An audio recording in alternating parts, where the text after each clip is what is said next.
Bem-vindo, caro estudante! Eu sou a Pro Vivi e você está na aula 2 do Reino Fungi.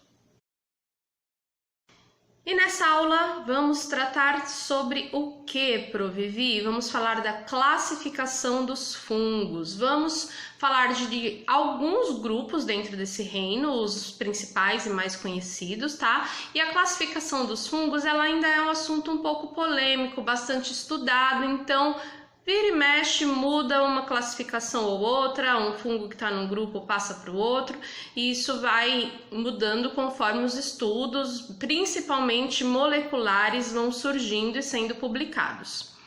Bom, o primeiro grupo que a gente vai falar aqui é do zigomiceto.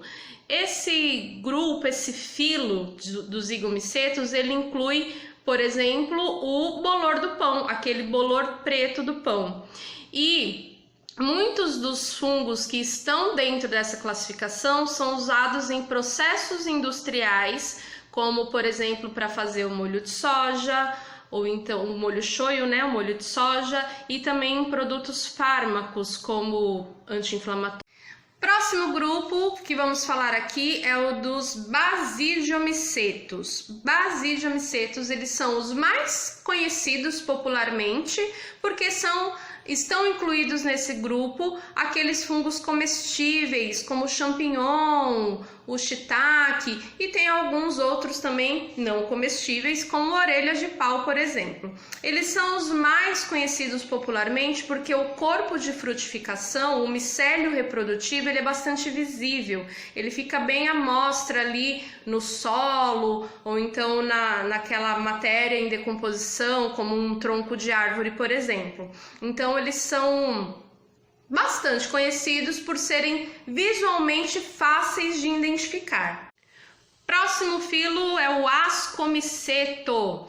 É um filo que tem o maior número de espécies identificadas, são 45 mil espécies aproximadamente, e nesse filo estão incluídos alguns fungos unicelulares, como o Saccharomyces cerevisiae, que é utilizado na produção de cerveja, e os fungos do gênero Penicillium, que são fungos que produzem uma substância que é extraída para produzir a penicilina, um antibiótico largamente utilizado já há muitas décadas. E o último grupo que nós vamos tratar aqui nessa aula é o grupo dos quitridiomicetos. Quitridiomicetos foram identificadas apenas cerca de 1000 espécies dentro desse grupo, desse filo.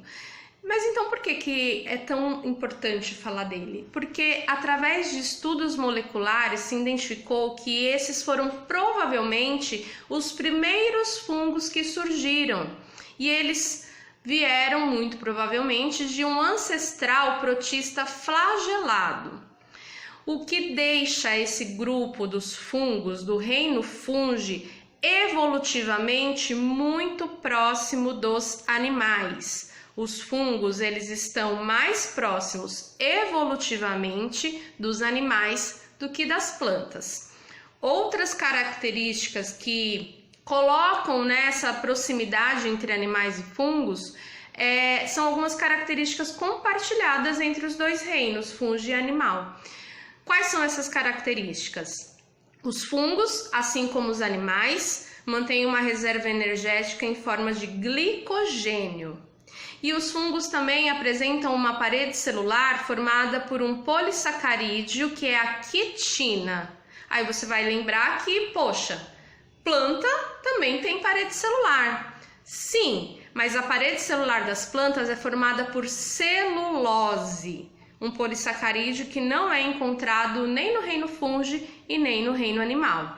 A quitina, que é esse polissacarídeo que forma a parede celular dos fungos, ela é encontrada no exoesqueleto de alguns animais invertebrados, os animais do filo Artrópode. Então, evolutivamente falando, fungos estão mais próximos de animais do que de plantas.